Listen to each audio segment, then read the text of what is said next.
Sari Utari dari kelas penyuluh pertanian berkelanjutan 2C.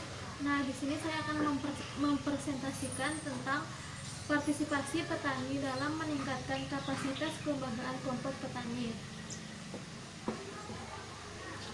Latar belakang, Indonesia adalah salah satu agraris karena dari 186 juta hektar luas daratan Indonesia, sekitar 70% lahan tersebut digunakan untuk usaha pertanian. Selain daratan, potensi laut juga besar untuk pembangunan pertanian. Pertanian merupakan sektor yang tidak boleh diabaikan, sebab selamanya sektor pertanian tetap menjadi tumpuan penghidupan sebagai besar masyarakat Indonesia. Dari jumlah penduduk Indonesia yang bekerja 95,5 juta orang, 42,05% bekerja di sektor pertanian. Rumusan masalahnya itu, yang pertama, sejauh mana kedinasan kelompok sebagai pembelajar, kapasitas petani, partisipasi petani dalam kelembagaan kelompok petani, dan kapasitas kelembagaan kelompok petani, serta bagaimana keterkaitan masing-masing variabel tersebut.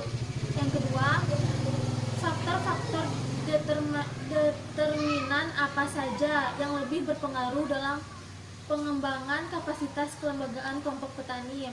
Yang ketiga, bagaimana strategis intervensi atau penyuluhan yang tepat dan kondusif bagi peningkatan kapasitas kelembagaan kelompok petani. Nah, tujuannya itu yang pertama, untuk mendeskripsikan tingkat kedinamisan kelompok sebagai sarana pembelajaran, tingkat kapasitas petani, tingkat partisipasi petani dalam kelembagaan kelompok petani, dan tingkat kapasitas kelembagaan kelompok petani. Yang kedua, untuk mengidentifikasi dan menjelaskan pengaruh berbagai faktor terhadap tingkat partisipasi anggota dalam kelembagaan kelompok petani.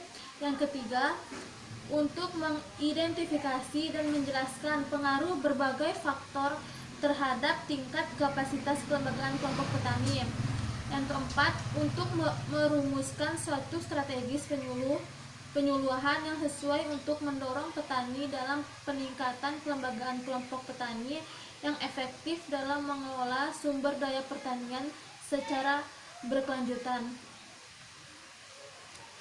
Pembahasan upaya meningkatkan produktivitas, efisiensi usaha tani, dan daya saing petani dilakukan melalui pengembangan kelembagaan pertanian, termasuk di dalamnya penguatan kapasitas kelembagaan petani. Petani-petani kecil sebaiknya digerakkan untuk bergabung secara kolektif dan kelompok-kelompok organisasi atau kelembagaan agar menjadi suatu unit kekuatan produksi yang besar, tangguh, dan memiliki produktivitas tinggi. Penumbuhan kelompok-kelompok sekunder masyarakat tani selain meningkatkan produktivitas usaha juga akan meningkatkan usaha pertanian. Elit pada tahun 1979 menawarkan dua alternatif untuk mencapai permasalahan petani kecil. Ada dua, yaitu yang pertama, konsolidasi usaha tani menjadi usaha yang lebih luas. Yang kedua, memperluas skala pengelolaan dan penggunaan sumber daya usaha tani tanpa mengubah pemilik petani melalui usaha tani korporasi atau kelompok. Terima kasih. Wassalamualaikum warahmatullahi wabarakatuh.